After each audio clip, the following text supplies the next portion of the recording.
The Oversight Committee exists to secure two fundamental principles. First, Americans have a right to know that the money Washington takes from them is well spent. And second, Americans deserve an efficient, effective government that works for them.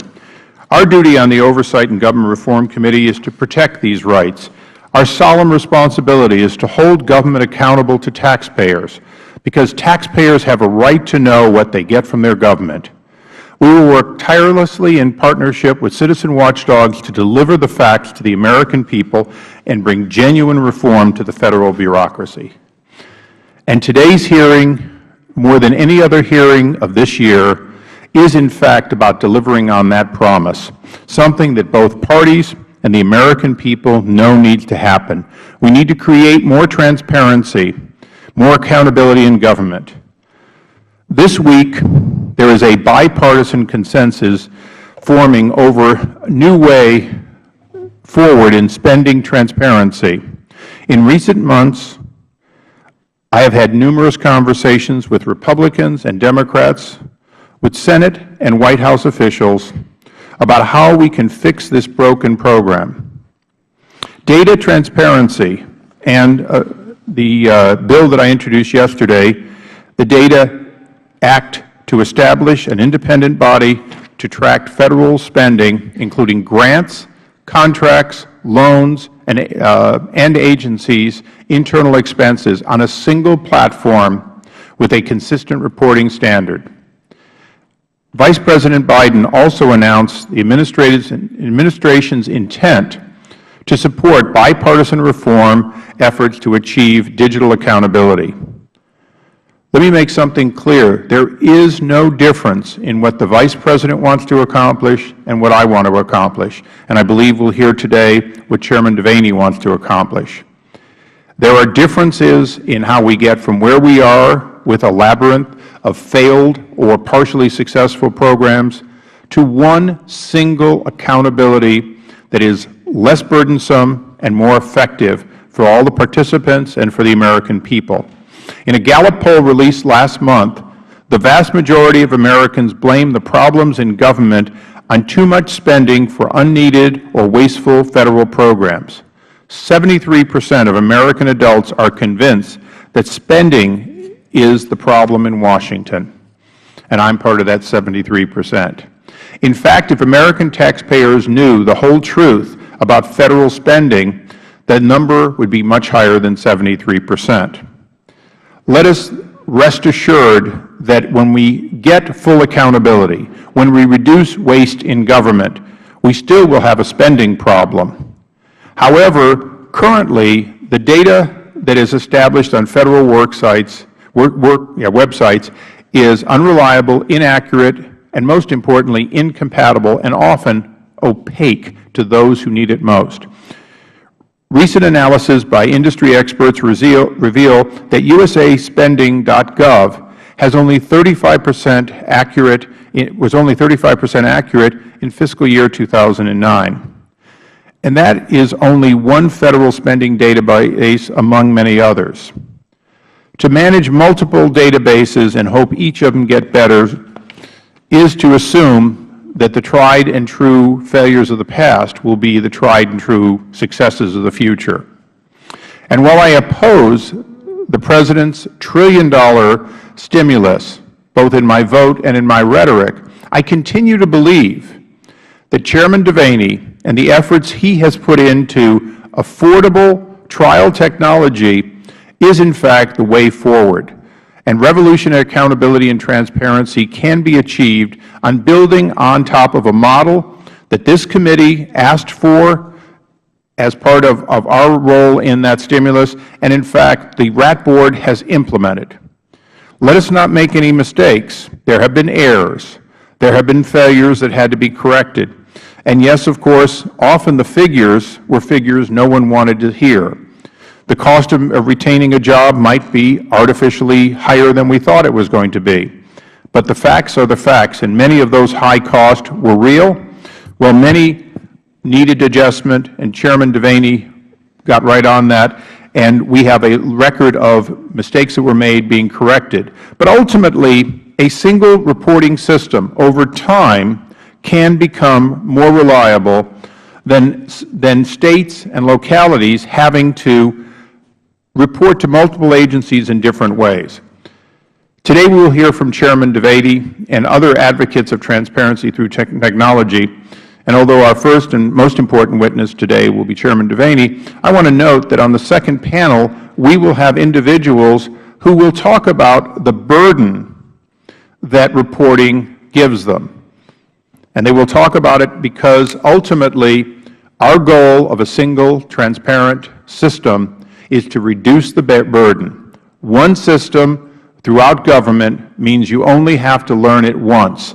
Multiple systems today mean that anyone who is accountable for more than one report, and most entities are, have to learn multiple systems. We want to end that today on a bipartisan, bicameral, and in this case, by branches of government. And with that, I yield to the ranking member. I want to thank the Chairman for calling this hearing, and I want to thank and welcome our distinguished witnesses today. And I want to begin by congratulating you, Mr. Devaney, 41 years of service to our nation and very distinguished years.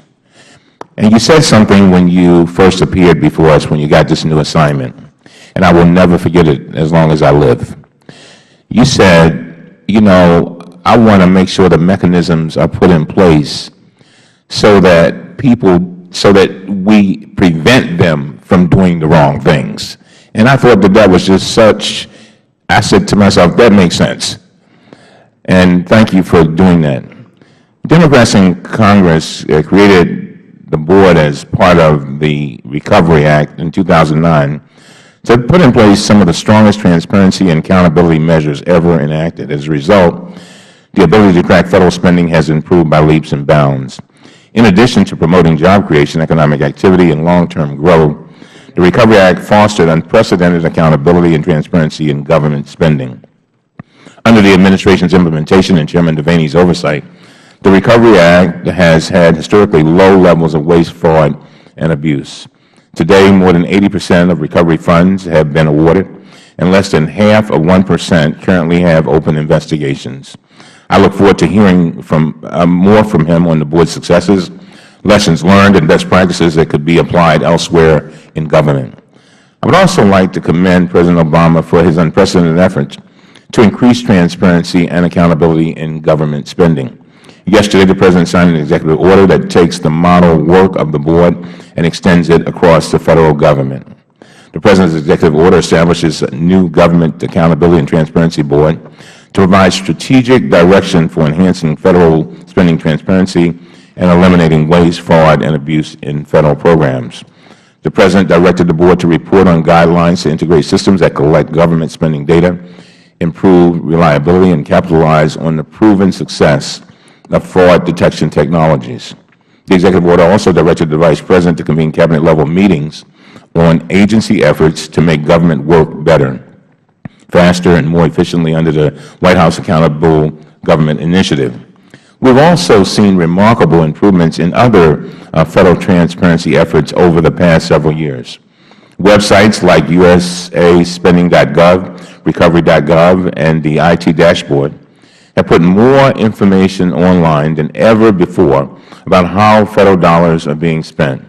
I applaud the President for continuing to advance the goals of transparency and accountability in government. Unfortunately, budget cuts may force the White House to scale back plans for several open government initiatives. The recently passed FY 2011 Continuing Funding Resolution slashed the Electronic Government Fund from a proposed $35 million down to $8 million, putting some of those very websites I just mentioned at risk. I know that a number of transparency advocates and good government groups have criticized these cuts, including some of our witnesses here today. I look forward to hearing more from them on the potential of these cuts on open government and initiatives and efforts to root out waste, fraud, and abuse. Mr. Chairman, I have said it many times already this year, and I will say it again. Transparency and open government should not be a partisan issue, and I know you agree with that. But protecting taxpayers' hard-earned money from waste, fraud, and abuse is one of the most important issues that we deal with on this committee. I want to acknowledge the legislation you've introduced, and I applaud you for it, which would do many of the same things directed by the President's executive order. I understand the Democratic staff of the committee had worked cooperatively with your staff in the last Congress on legislative efforts to improve federal financial data standards, and I supported those efforts. In addition to your bill, every member on this side of the aisle joined together in March to introduce H.R. 1144, the Transparency and Openness in Government Act, a comprehensive compilation of 5 component pieces of legislation that passed the House last Congress with broad bipartisan support, including your own. Since we introduced this legislation, 17 organizations supporting transparency and openness in government, including some testifying here today, have endorsed the bill and called for swift bipartisan action by our committee. And finally, Mr. Devaney, it is quite a compliment to you to know that the work you've done will serve as a model, perhaps not only for tomorrow, but for generations yet unborn. I look forward to reviewing your proposal and to working together on these issues, Mr. Chairman, and I yield back. I thank the gentleman. Members will have 7 days to submit opening statements and extraneous material for the record. We now recognize our first panel. It says of witnesses, I'll say of witness. The Honorable Earl Devaney is Chairman of the Recovery and Accountability and Transparency Board. And to get your title fully, are you still, in fact, an IG on loan to that position? An IG on loan, and one of our favorite IGs from his previous work at Interior. Pursuant to the committee rules, all witnesses will be sworn in. Mr. Devaney, will you please rise to take the oath? Do you solemnly swear or affirm that the testimony you are about to give will be the truth, the whole truth, and nothing but the truth? I do. Let the record indicate Mr. Devaney answered in the affirmative. Chairman, I won't even give you the introduction. You know the drill as well as anyone. You've been here many times. If you go over, no one's going to call the whistle on you because, in fact, we're here to hear what you have to say. With that, you're recognized. Thank you, Mr. Chairman, Ranking Member Cummings, for those kind remarks, and members of the committee. I want to thank you for the opportunity to appear before you today to share with you some of the Recovery Board's lessons learned. I'll be glad to answer any questions you have after I finish my opening remarks. Mr. Chairman, I've given considerable thought to lessons learned from what I sincerely hope will be my last government assignment. What I would like to do today is to share with the committee 10 very specific lessons learned that I feel could be incorporated into the way our government does business going forward. The first lessons learned is that nothing motivates bureaucrats to act faster than a law with concrete deadlines. The long-standing culture of Federal agencies has been to take the path of least resistance and to take the longest time allowed to enact any change. I have found that agencies continually underestimate their capacities to get things done, pursuing pilot after pilot with few long-lasting developments. In fact, there are so many ongoing pilots that I sometimes think of our government as a giant airline. The Recovery Act addresses this problem head-on, requiring recipients to report the use of recovery funds within 180 days of enactment. This suggests to me that any new law imposing requirements on agencies should include firm and certain deadlines for implementation. Second, that spending data can be collected directly from recipients with a high degree of accuracy. In the past, data entry about Federal spending was done solely by agency employees. The Recovery Act and its mandated recipient reporting changed that dynamic, proving that recipients of Federal funding could report just as accurately. Any future legislation should recognize this potential cost savings and call for the migration of all spending reporting from agencies to recipients. The third lesson learned is that this spending data can be quickly quality controlled, displayed and uniquely arrayed to achieve unprecedented levels of transparency. In the past, agencies in receipt of recipient-reported data would have spent excessive amounts of time scrubbing that data in the basements of buildings all over this town prior to releasing it. By the time of its release, the information would be outdated and meaningless. The Recovery Act required real-time reporting with results made public within 30 days, 4 times a year. And in the end, the data was not merely published as a jumble of numbers in a hardbound catalog that sits on a shelf somewhere, but was arrayed geospatially on recovery.gov, making data available and understandable for all users. The fourth lesson is that the Federal Government desperately needs a uniform government-wide alphanumeric numbering system for all awards. Currently, each agency uses its own unique numbering system for contracts and grants.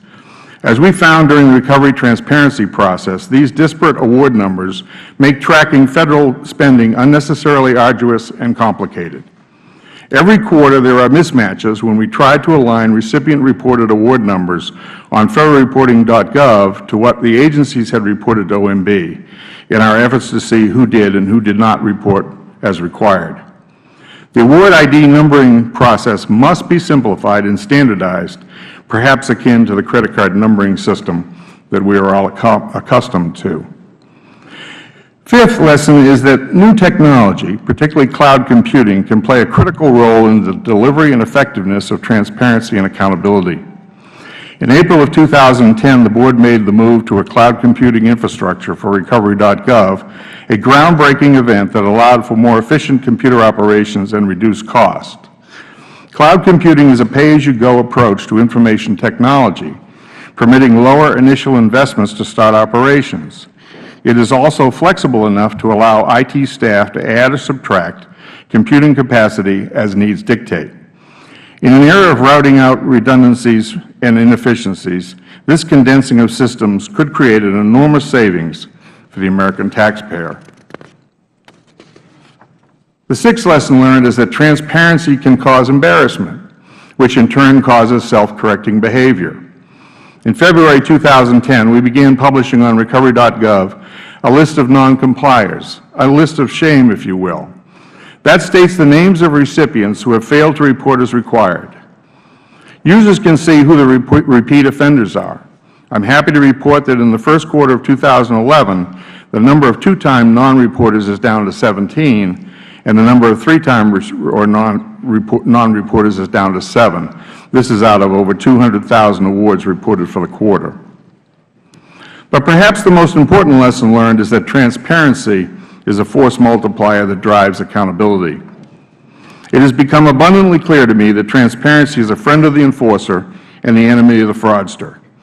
With more than 80% of the recovery monies having been awarded, less than 0.5% of all reported recovery contracts, grants, and loans currently have open investigations. After nearly 2.5 years, there have been only 144 convictions involving a little over $1.9 million. I am often asked why there has been so little fraud. I have little empirical evidence to prove it, but I believe that it is largely due to the transparency embedded in the Recovery Act. Number 8 is that if the goal is prevention instead of merely detection, agencies and IGs both have a high degree of incentive to collaborate together. The Board's strategy was to focus our efforts heavily on preventing fraud from occurring in the first place, not just detecting it after the fact. That is why the IG community has provided training for more than 130,000 people since February of 2009. My observation has been that when the goal is fraud detection, IGs come to the table with a great deal of enthusiasm, while agencies seem less motivated. In overseeing these recovery funds, the Board has learned that when the common goal is fraud prevention, agencies and IGs are equally enthusiastic, and a remarkable collaborative effort takes place between the two. The ninth lesson learned is that the most valuable accountability module is one that provides equal access to both agencies and enforcers. The new analytical tools and methodologies developed in our Recovery Operations Center have proven to be as valuable to the agencies as they have been to the IGs. I believe that a single repository for this accountability data, rather than many recovery-like centers sprinkled around the Federal Government, would be a better idea and present a significant cost savings to the American taxpayer. Finally, there is the lesson that articulating success for prevention is a lot harder to do than for detection. 41 years ago, I began my Federal career as a Secret Service agent, learning how to protect our nation's leaders. How do you measure success in that role? Certainly, failure is easy enough to see, but how does one measure the real effect on a potential assassin that the Secret Service presence has? Now, towards the end of my government career, I admit I am still pondering the difficulties of measuring successes of preventing fraud or waste. How can we know how much fraud has been prevented by what the Board and the IG community did during the recovery program? High fraud losses, accompanied by front-page stories and nightly news segments, would have clearly signaled failure. But we may be left to wonder, as many of my former colleagues in the Secret Service do every day, about what success really looks like. All I can say is, for sure, is that to date, in a government spending program of more than $800 billion, we have witnessed extremely low levels of fraud. Mr. Chairman, I have recently written a white paper reflecting the Board's successes and some of the lessons learned I have talked about here today. More importantly, this paper also lays out a template for how these lessons could possibly be embedded in the government's business practices going forward. I plan to put that paper up on recovery.gov today, and this concludes my oral remarks, and I will now be glad to answer any questions you have. Thank you, Chairman. In a perfect world, the first person to ask questions would probably be Mr. Towns, who, if not for his chairmanship, the embedded role that you've played wouldn't have been in the law. So I want to take an opportunity to thank him, because it was, in fact, his leadership that caused the kind of accountability you have an opportunity to show us. With that, I'm going to waive going first and recognize the gentleman from Tennessee, Mr. Desjardins, if you're prepared. Thank you, Mr. Chairman, and thank you, Chairman Devaney, for sharing those thoughts and wisdoms with us. I'd like to start and ask you what some of the key differences between tracking spending using recipient reporting, as you and the RIT Board have done for stimulus money, and tracking spending using agencies reporting the way USAspending.gov does. Well, Congressman, I think we have discerned that recipient reporting is as accurate or more accurate than agency reporting. I think when recipients report directly, they have a parochial interest in getting it right. We built into our systems opportunities for checks and balances for agencies and recipients to think about what they had reported and change it if they had to. All those changes are totally auditable, so we know what was changed and when it was changed. And we have a continuous open environment for people to change things, sometimes quarters after they've made a mistake. And our perspective is that citizens do come back, recipients do come back and change things because they simply don't want to be embarrassed. Everybody gets to see what they put in. And it's been, I don't think I would have imagined that when we first started, but it's been a great lesson. Okay, thank you. Do you believe that a permanent universal recipient reporting requirement is necessary to achieve transparency in Federal spending? Well, I think, given what I just said, I think the migration from recipient reporting to agency reporting with no loss in accuracy and potential savings costs would be a smart thing to do. It would make it more accurate? More accurate and save money. Do you think that this would in turn lead to the greater accountability then on the part of Federal agencies? I do. The more accurate the data, the better the opportunity for those of us that spend our time on accountability to get it right. You were talking about some of the successes earlier. Can you please address the number of recipients who fail to report and explain how the Board has managed to keep it so small? Well, when we the first reporting period, there were a lot of people that failed to report, and I take that to be a manifestation of a new system, a new idea, and people just not understanding. Several quarters later, those numbers were down dramatically, and now, as I mentioned earlier, the amount of recipients that actually haven't reported 2 or more times is rather low, and 3 or more times is down to 7, and that's out of hundreds of thousands of awards. So, you know, it's 99.9%, which is, I think, good. Do you believe that if Congress instituted a board that tracks spending on a larger level and not just stimulus spending, that the rate of failure to report would remain that favorable? I think it would, and I took note of the Chairman's legislation yesterday that it has enforcement teeth in it.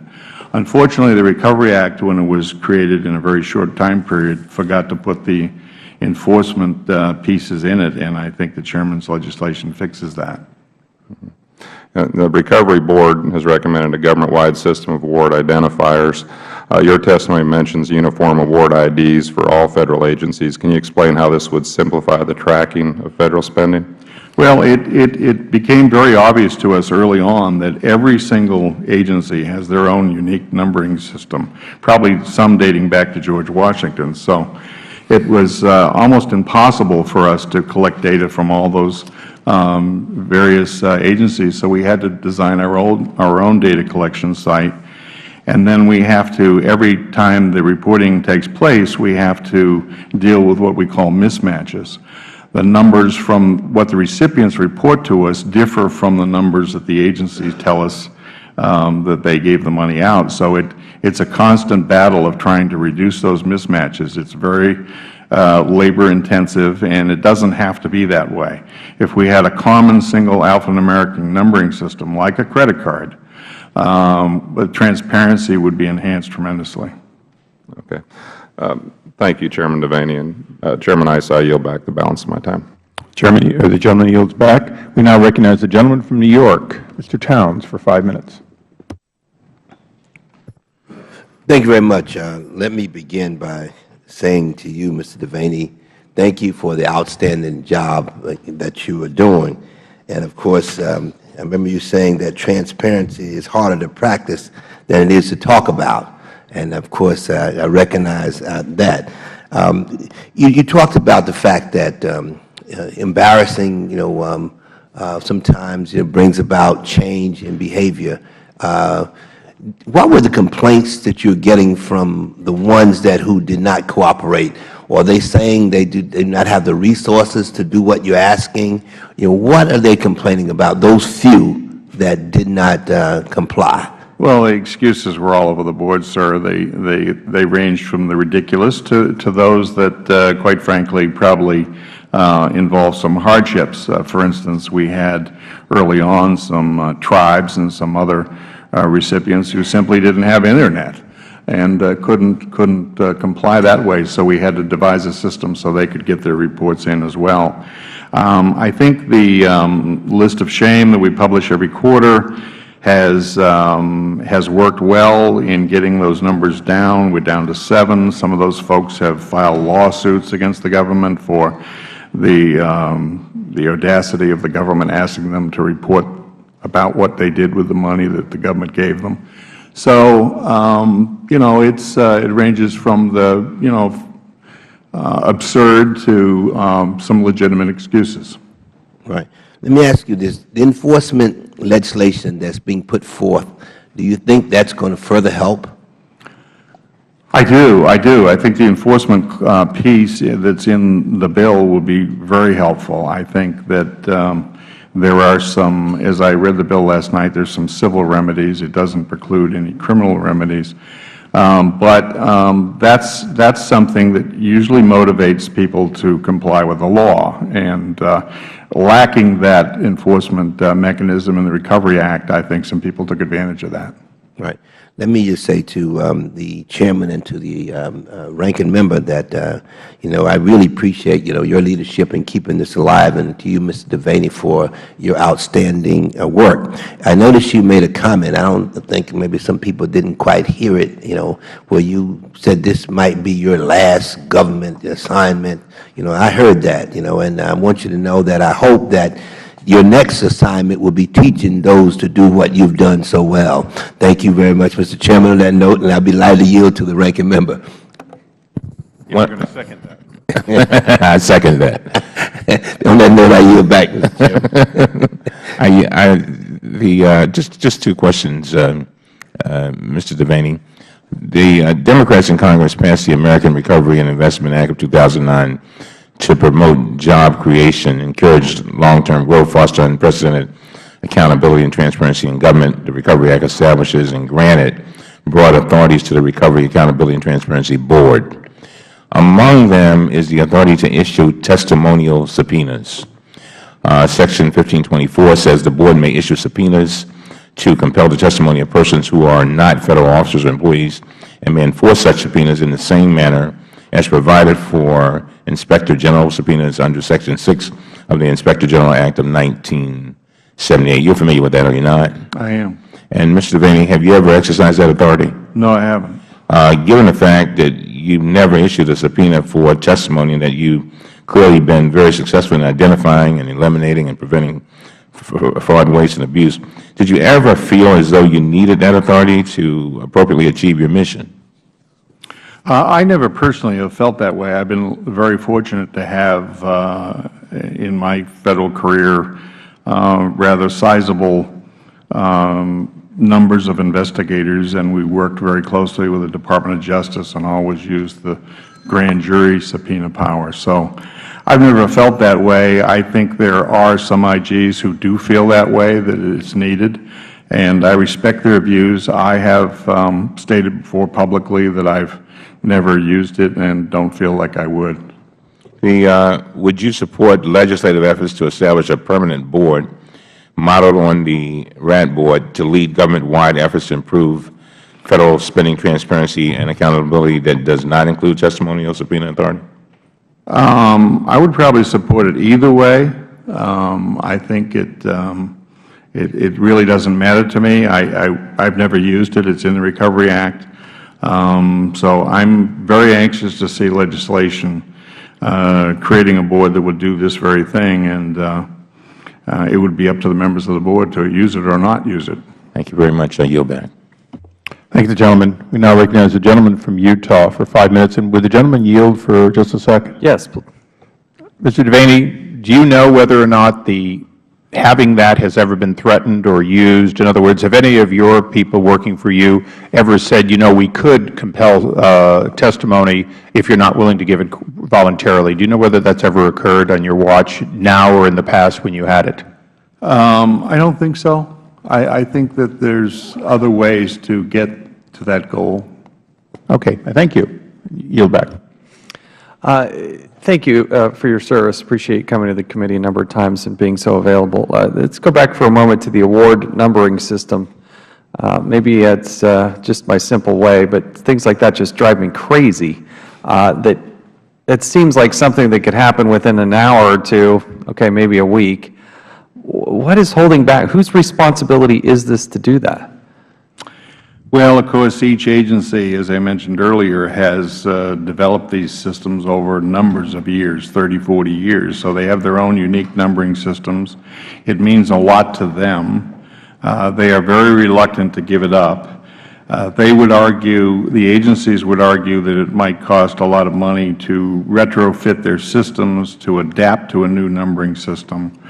I think going forward, we would like to do a feasibility study to see exactly what that problem is, whether it's as big as they think it is, and try and convince the agencies and OMB that this is an issue that's way past its time. So the core responsibility for executing that, putting that in place, would be the OMB? OMB in conjunction with the agencies. And do you have any idea how massive a problem is this? I don't underestimate the fact that some agencies are going to be outliers and are going to have to retrofit their systems to adapt to a new numbering system. I just don't think it's as big a problem as people try to make it out to be. The Sunlight Foundation has been very good at clarifying and bringing some things out. This statistic they threw out, though, is quite stunning. This Sunlight, 325 programs had no reported information for all of fiscal year 2008, also stating that USAspending.gov reported accurate information for only 35% of Federal programs. Do you find that to be true, and how do we solve that? Well, I can only speak for our site, and I think our site is extraordinarily accurate. I know that USA Spending has had problems from the very beginning. I think the day they launched, they were talking about 50% error rate. They make a good effort, and I think they've improved. But I think as long as they depend on the agencies to send them information that's been scrubbed and changed and not coming directly from recipients causes some of that inaccuracy. So how do we solve that? Should there be more penalties for noncompliance? How do we solve that? Well, I think the enforcement penalties are very helpful. I think the single alphanumeric numbering system would be helpful. I think migration from recipient reporting to agency reporting would be extraordinarily helpful, and I think that the reporting under the recovery program can be replicated in other spending. Okay. Thanks, Mr. Chairman. I yield back. I thank the gentleman. We now recognize the gentleman from Virginia for 5 minutes. Mr. Conley. Thank you, Mr. Chairman, and welcome, Mr. Devaney. Mr. Devaney, the Chairman's introduced some legislation sort of creating a new layer of oversight.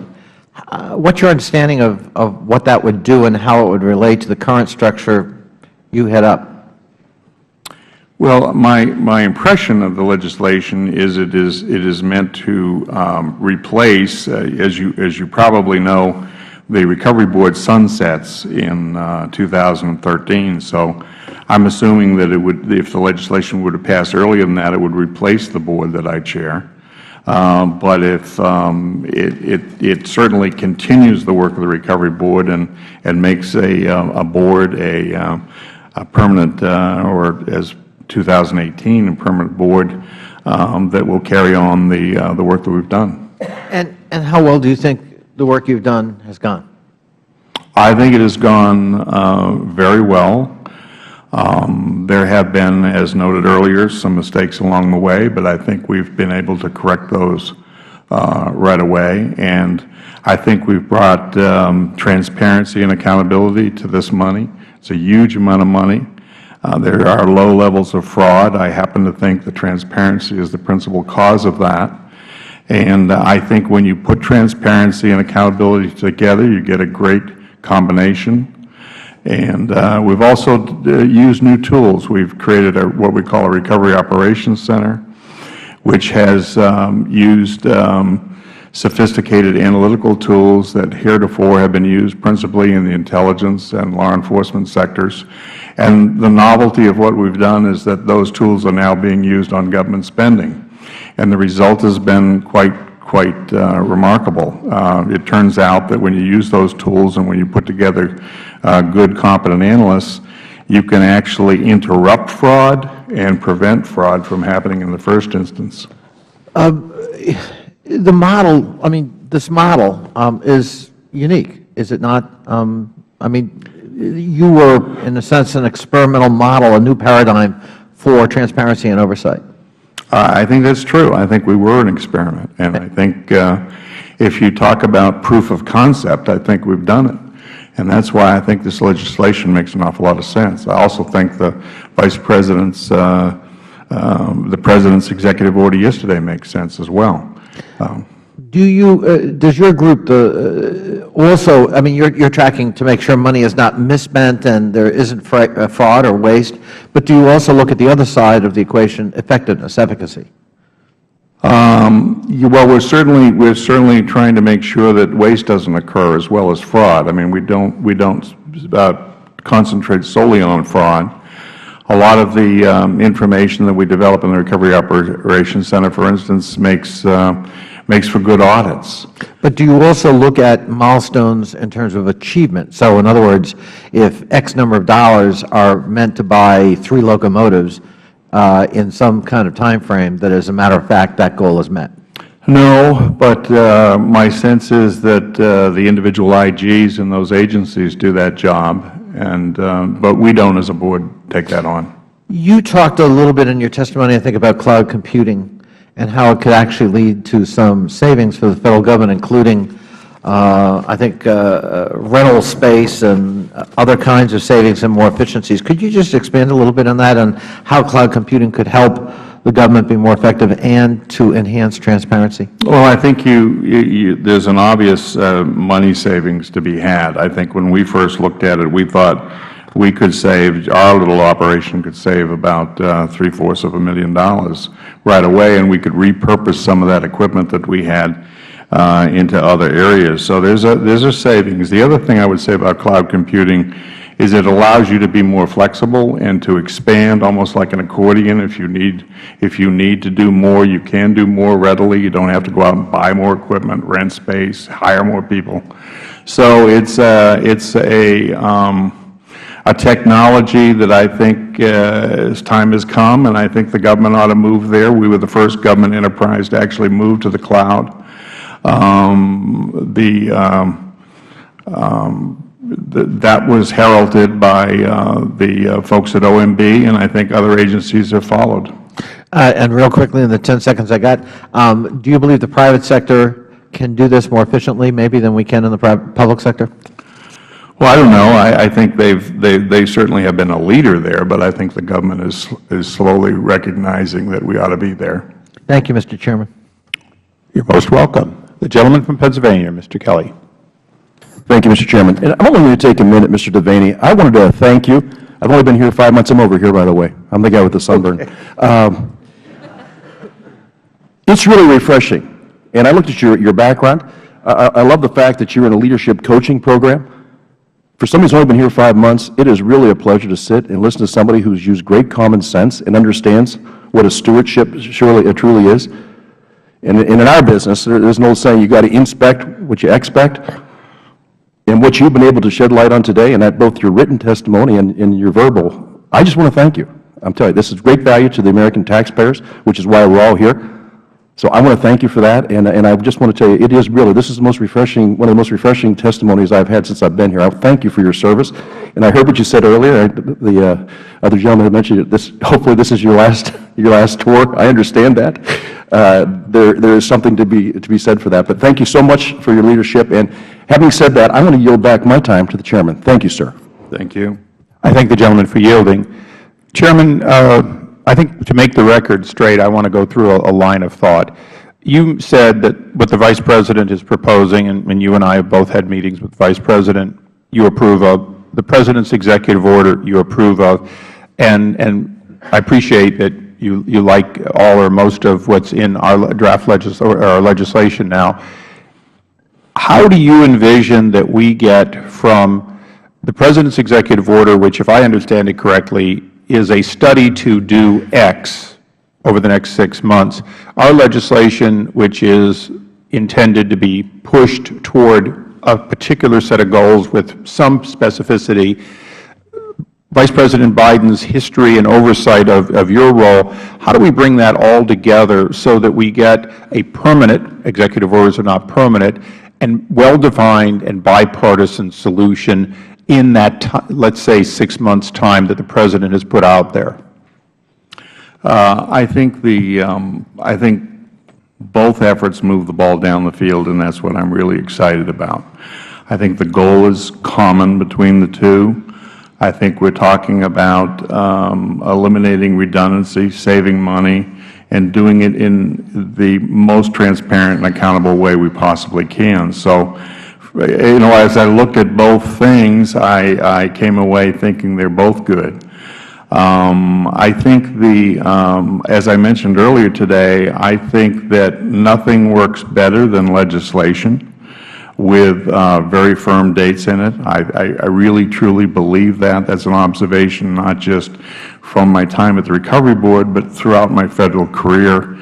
I've seen bureaucrats change their mind about change and agree to do it once there's a law and they have firm dates. So I'm very excited about your legislation. I think the Vice President is trying to get the ball moving, and I think in large part the President's executive order establishing this board is so we can do some things now, so we can take some lessons learned, so we can adopt some of the ideas I have and others have about trying to export what we've done throughout government, because it really would make things more efficient and it really would save money, and I think the country needs that right now.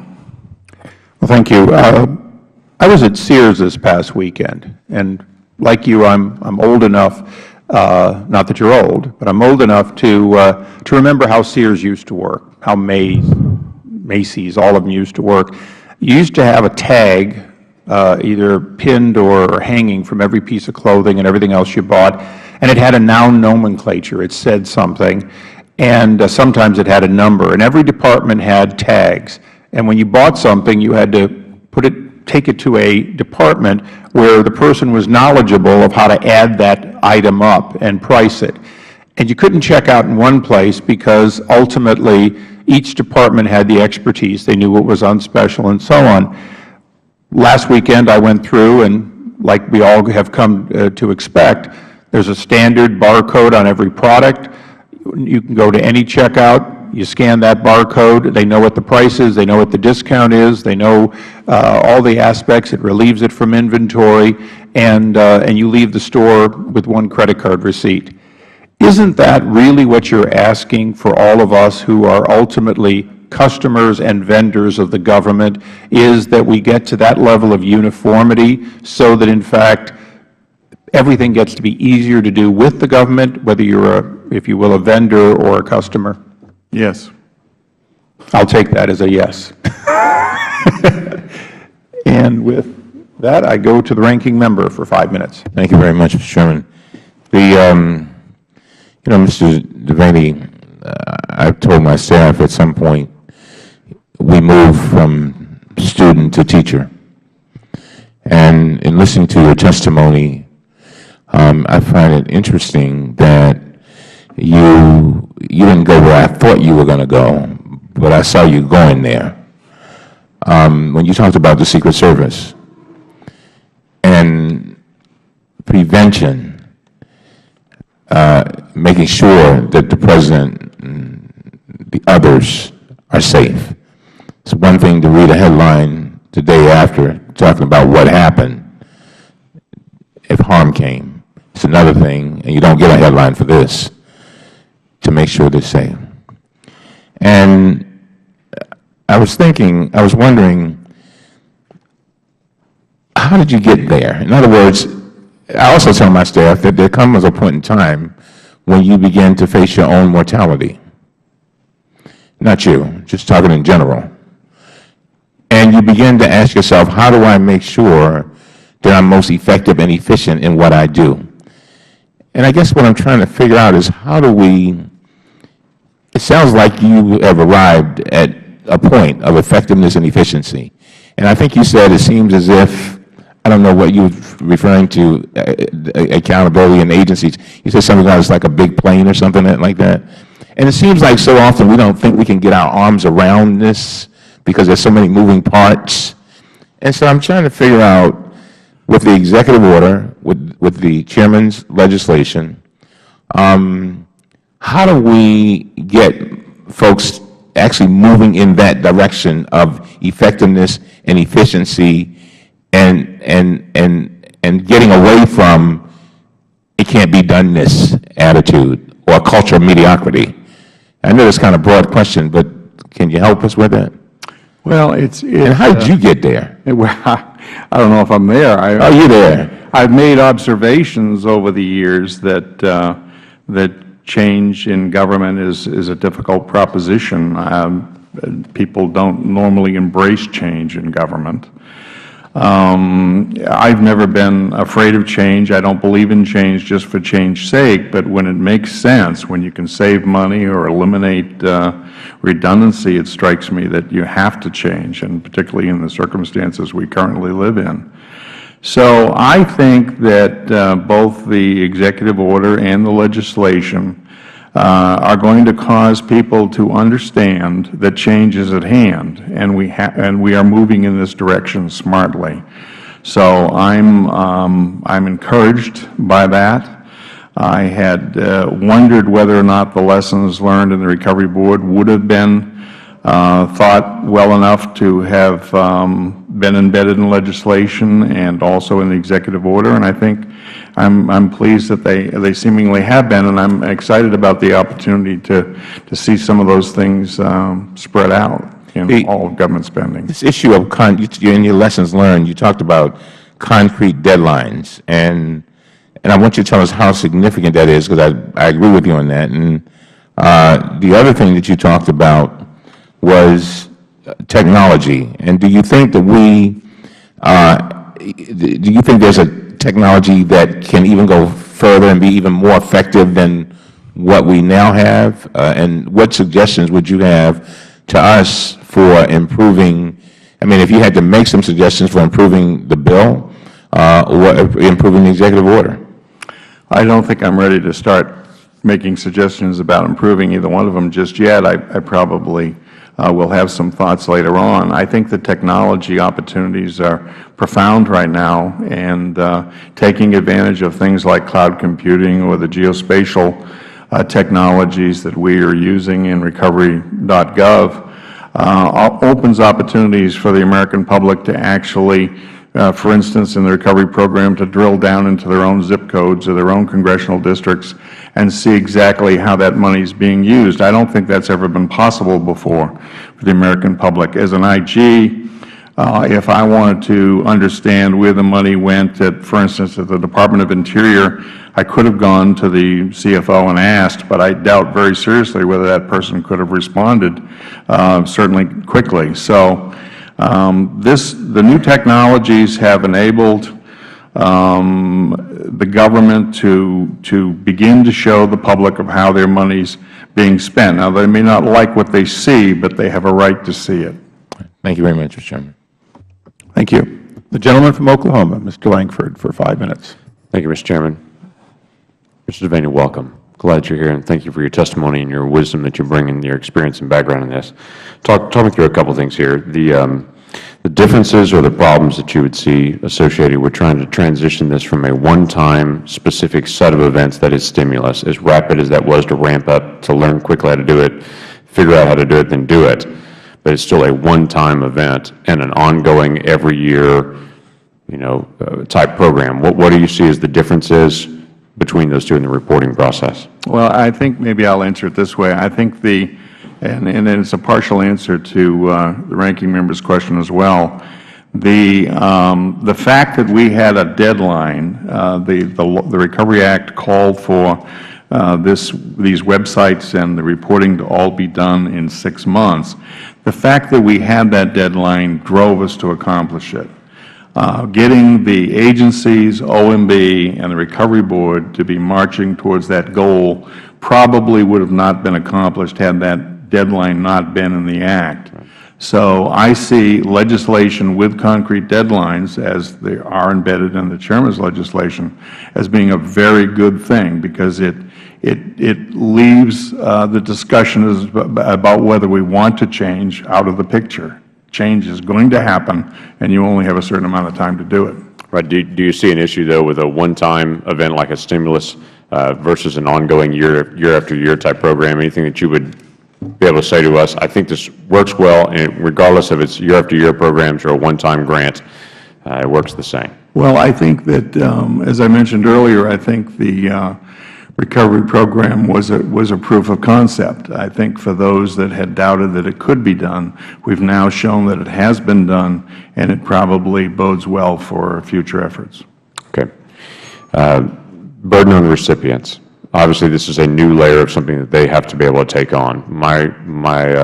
While I desperately want more transparency, I agree completely with your statements about fraud, that the more you allow people to be able to look in and be able to look over someone else's shoulder and say, why exactly is that grant funded that way, and what is that helps tremendously. I also don't want to reduce the number of people competing for a competitive grant, nor reduce the number of bidders in a contract situation. Tell me about the burden on those recipients having to self-report. Do you think that's going to drive away competition? Is it a reasonable amount of burden? I think it's a reasonable amount of burden. There was a giant question when we first started, when we first were talking about recipient reporting versus agent reporting. I think the burden on recipients was the #1 issue. It was an issue for the states. It was an issue for the recipients. It certainly was an issue for OMB and for the board. And we were very worried about that. And as a result, we stood up a very robust help desk, so that when recipients came in to report for the very first time and several reporting periods after that, they had a lot of help. But after 2 or 3 reporting periods, we began to see that our help desk wasn't being used anymore. And anecdotally, we hear from states and from recipients that they like reporting on federalreporting.gov. I think what they would like best would only be to report to one place instead of multiple places. So I think if we get down to one place where they can report, and we use some of the technologies we used when we built federalreporting.gov, or use that infrastructure, we won't have much of a burden on recipients. Okay, terrific. What other data would you suggest could be reported on that? For instance, if you complete a grant, the final research, the finished product, is that something that could be reported there as well? So not only tracking how much was spent, but what the final product is that the Federal taxpayers paid for, or the progress, as is mentioned before. Is there a way to be able to track not only how much has been allotted to this, but what's happened so far, so people can see this much has been allotted, this is what's been accomplished so far? Absolutely. We do that. We do something like that right now. We ask recipients to tell us what stage the project's in. Right. We could certainly collect almost any data you wanted to collect. You do get to a point where how much is too much, right. But on the other hand, if that's an important feature, we can build it in. We have the flexibility on the infrastructure we have right now to scale up to almost any amount of data to be collected. So if we're doing a grant for a certain project that denotes some research to something out there, at the end of it, we could also say, this was allotted, here's how it was spent, and here's the final paper that was presented at the end of it. And when the research was done, here it is. Wouldn't be an issue to be able to collect all together. We could. Terrific. Thank you very much. With that, I yield back. Would the gentleman yield? Absolutely would. As you compare the grant application process with your reporting, which one's harder to do, the applications for competitive grants that you've seen over the years, or your reporting? Application for grants. Thank you. I kind of knew the answer to that one. We now recognize the gentleman from Pennsylvania, Mr. Meehan, for 5 minutes. Thank you, Mr. Chairman, and thank you, Mr. Devaney, not just for your presence here today and the great work you're doing for the Recovery Board, but for the great work you've done a number of years as an Inspector General. I had the good fortune to work as a United States Attorney and spent much time with some of your colleagues and appreciate the significance of their efforts, but oftentimes as well struggle with the reality that we'd be off just touching the corners sometimes of what we believed was out there. And I've been intrigued by your testimony about some of the tools you've been discussing that can greatly enhance our ability to search not just where we've been, but in real time, because your words, I think, to focus on preventing fraud from occurring in the first time rather than detecting it after the fact. So can you tell me a little bit about the Recovery Explorer tool that you have been implementing and how that works? Well, the Recovery Operations Center, which we established fairly early on, after about 6 months, utilizes analytical tools that, as I mentioned earlier, have been used heretofore in the intelligence world and the some law enforcement settings, and applying them to spending. And if you think of fraud on a continuum, where on one end of the timeline the fraudster is thinking about stealing money, and the other end is sort of when he has it and he's running down the street, what we're trying to do is we're trying to push the ball further up towards the front end, so that we're either preventing fraud in the first instance or at least interrupting it in the middle, so that countless times we've been able to detect a company or an individual that's gotten money that probably shouldn't have been. It doesn't mean that they've committed a crime. It just means that we need to stop and look. So we've asked the agencies to stop the flow of money so that it all doesn't go out the door before we're able to prevent it. Now, as I mentioned earlier, it's difficult to articulate success in this area, how much you've prevented from happening.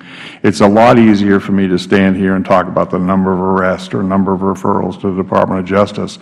And that's what I've done for most of my career, and played that sort of stat game. It's harder to articulate success in the prevention business. I struggle with it myself, but I know that I think we've prevented fraud in this instance, and I think transparency has a lot to do about it. But it's also about sort of a mind shift that IGs and other enforcement entities are having about not just detecting it, but preventing it from happening. What kind of data does it display when you're talking about the broad spectrum of information that's out there? Is there an intelligent aspect to this in which it's looking for particular indicators, or it makes available data that then somebody can mine with a specific purpose? Well, we do have formulas and algorithms that we use to run against the database, the 1512 database, the recovery database, if you will, that identifies anomalies for us. Once again, this doesn't mean necessarily that a crime has been committed or even the fraud has happened. It might mean, for instance, this would be a good candidate to audit, to have an IG do an audit on it, not an investigation, but an audit. On the other hand, it might identify, as we do countless times, money going to somebody that's on the excluded parties list, because we have that database in-house. I happen to think that one of the issues that's underway in government right now, being managed by OMB, is the do not pay list. I happen to think that our platform could do the do not pay list fairly soon. I think we have 3 of the databases of the 5 right now. If we got the other 2, we could probably stand that up maybe in a month or 2.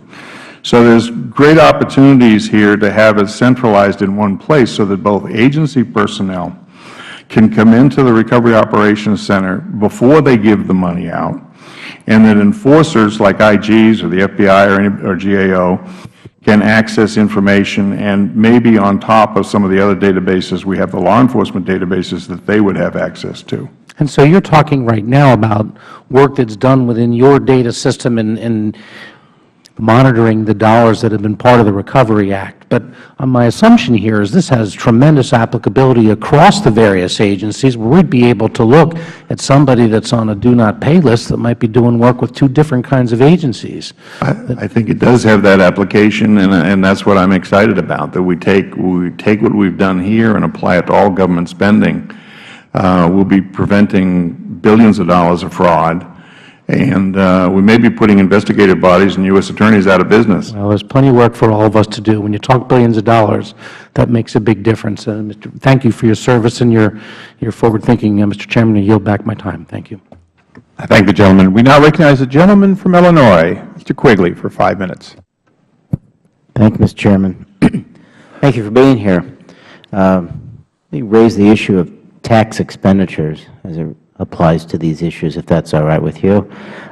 Your thoughts on whether tax expenditures should be incorporated into this sort of executive order or into the new bill that the Chairman is proposing, or perhaps a separate bill, such as a Transparency in Government Act? Your sense of the best way to move forward in that? Well, I'm reminded of a recent event where we had an IG, I believe, where GAO come out with a report that basically said that taxpayers who owed a lot of money were actually getting some of these awards. And the first question asked of us was, well, why didn't you detect that? And that's because, there are prohibitions from the IRS of sharing with us taxpayer information. So I think perhaps the time has come for some waivers from that act, and I would love to see that. The ability for us to have a database that had the individuals that owed tax money, we could keep that in a very secure environment, and we would have prevented money from going to tax recipients that owed tax money.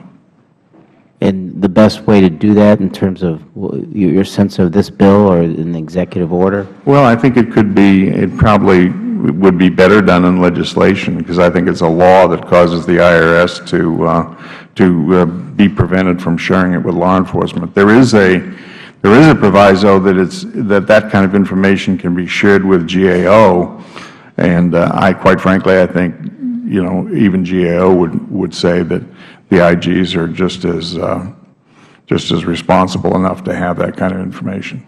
Thank you. Thank you, Mr. Chairman. Would the gentleman yield? Yes. Perhaps you can clear something up I'm unclear on. There's tax expenditures, and then there's tax cheats or detected tax cheats. If I understood correctly, the database that potentially legislation would give you would be access to tax cheats, people who, not tax expenditures per se. It's a more narrow definition. Right. Thank you. Mr. Chairman? Oh, and the gentleman reclaims his time. Yes, and if I could yield to the ranking member. I thank the gentleman for yielding. Mr. Devaney, as part of the continuing resolution for FY 2011, budget negotiators slashed the electronic government fund from a proposed $35 million down to $8 million, putting websites such as data.gov, usaspending.gov, performance.gov, and the IT dashboard at risk of being shut down. Are you aware of those cuts? I am. Just yesterday, a coalition of transparency and open government groups wrote to the leadership of the House Appropriations Committee's Financial Services Subcommittee, urging them to restore funding for the Electronic Government Fund.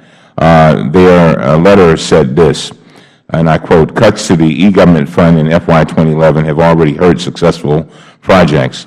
Needed upgrades to increase transparency and improve data quality have been delayed or abandoned, and 2 projects have already been terminated. These cuts are penny-wise and pound-foolish. The eGov fund supports powerful tools for reducing waste, fraud, and abuse, and for creating private sector jobs, and given appropriate funding, these projects result in benefits far in excess of their costs." Mr. Devaney, you have some practical experience with the technological tools for rooting out waste, fraud, and abuse. You just talked about it. You talked about the cloud system. Recovery.gov is one of our best examples of transparency-enabled accountability. Do you agree on the importance of these websites for generating accountability? I do. I've become a very aggressive advocate of transparency. If you believe, as I do, that transparency drives accountability, ultimately you save money, and that money is far in excess of whatever we're talking about here. And how big of a role do you believe resources to be? In other words, how important was it that the RAT Board had the kind of resources it did to start from scratch, build out a good system, and then continue to enhance and improve it? Well, I think I think it was a guess as to how much money we would have needed, and I think it was a very on-the-spot guess. And I think we're going to come in under our budget for 2.5 years.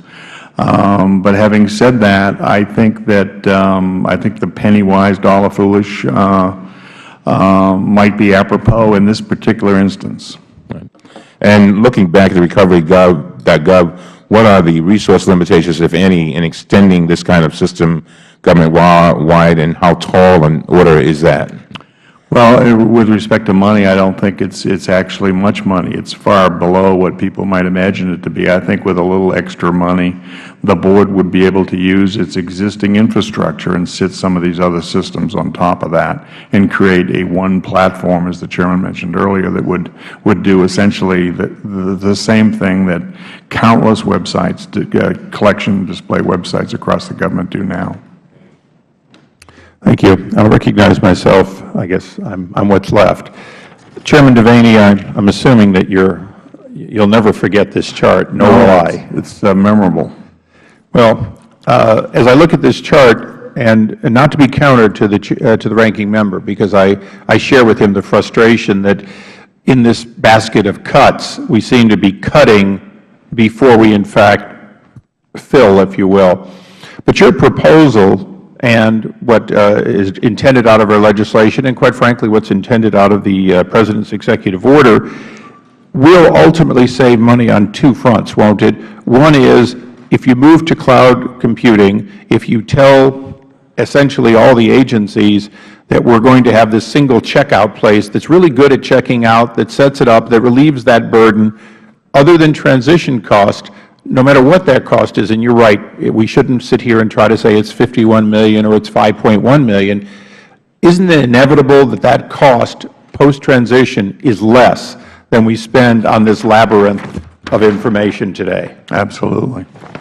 Now, let me go through a couple of quick questions just in closing, because I think we should make the record clear on where we are today as government. Okay. Thank you. We may have one more questioner. Some years ago, and you've been in government for 40-plus years, well, this was about 30 of those years ago. If you remember the scandal when they found out that the Federal Government, the largest purchaser of IBM Selectrix typewriters in the world, paid more than the State of California paid for IBM Selectrix contract, Selectrix 2 or Selectrix 1s. And there was no fraud. They simply bid 2 separate times, and California apparently was just a little better in the bid, and IBM came in less. And the government didn't know about it until a whistleblower found out that in a combined agency that the State paid less for the same typewriter, and That person tried to buy through the state to save money. It is now 30 years later. If we're paying for a Dell computer, if we're paying 20 different amounts, hypothetically based on bids, and Dell computer would be a bad example, but if we do have these discrepancies between hundreds of different purchase prices on the substantially or identically the same thing, do you have the resources in government, or do you know of those resources that would call that out so that we could get the best and lowest price? Well, offhand, I would say that the buying power is enhanced when you do things, when you centralize your buying, and so if we take that map that you have up there and we reduce it to a reasonable picture with one platform, it would strike me that we could do it a lot cheaper, because we would eliminate all of the myriad of buying opportunities that are going on right now across the government and centralize it in one place and achieve the leverage that we would need over the vendors. So even though that's not the first generation of what you're doing, the idea that when people roll up what they're paying, that you can look and say, where are the anomalies and how much we're paying, where are the best values, that's pretty easy to do over the entire government, but only if you collect it in one place. Right. Well, let me ask one last question, and I want a long answer. I'm not setting you up for the yes, sir. Okay. Historically, these reportings have been done by essentially cabinet positions and sub-cabinet positions. Both the President and we are talking about a single point. Are we talking, in the best case, about a single point that is independent, or is there any other conceivable way that would be as good as an agency that did one and only one thing, which was to run this collection, enforcement, and analysis? I think if you're referring to the membership of the board, or what that would look like, I think that one of the observations I made as I look back on the 2.5 years is the all-IG board clearly indicates the independence that we all strive for, and probably raises the public's perception tremendously that they're getting an honest shot here. I think, however, that to make things work, to actually get the job done, you have to have a synergy between a board and the Federal agencies and OMB. And a board that has that kind of mix on it, I think, would be a good idea. I think that if a majority or at least half of the members are IGs, it presents that sort of optics of independence that I think is important as well. So I think the board that's contemplated in the law that you've proffered, and also my understanding is the President's executive order, and the Vice President's intention is to try to achieve that balance on that board as well. So what you're saying is, no matter how we achieve the board, as long as it's independent and perceived legitimately to be independent, it can work. If it becomes captured by any one agency or entity, it loses its effectiveness. I would be very careful about it being captured by any particular interest group. Thank you. The gentleman from Idaho, Mr. Labrador. Mr. Chairman, I yield back the time. Okay. He meant to me. I'm going to use this because I've asked my questions, and I appreciate the gentleman yielding. This is not the last time you're coming before this committee. You may be out of office, but we will use our subpoena power to bring you back to get educated. You know, there are just some things we can't live without, and one of them is your advice and counsel. I know we would never have to use that. You've been very generous with your time, both at these hearings and any time we've called on you for advice. So I want to thank you publicly for that. I want to pledge on behalf of the ranking member and myself both. You're one of the few people that we agree on. We don't have arguments about the job you're doing. We want to see you succeed, and we want to see you have a legacy. So on behalf of the committee, thank you for your service, and we look forward to continuing to work with you in the future. And with that, we stand adjourned, and, no, sorry, I stand in recess. I was really getting choked up. We stand in recess as we set up for the second panel.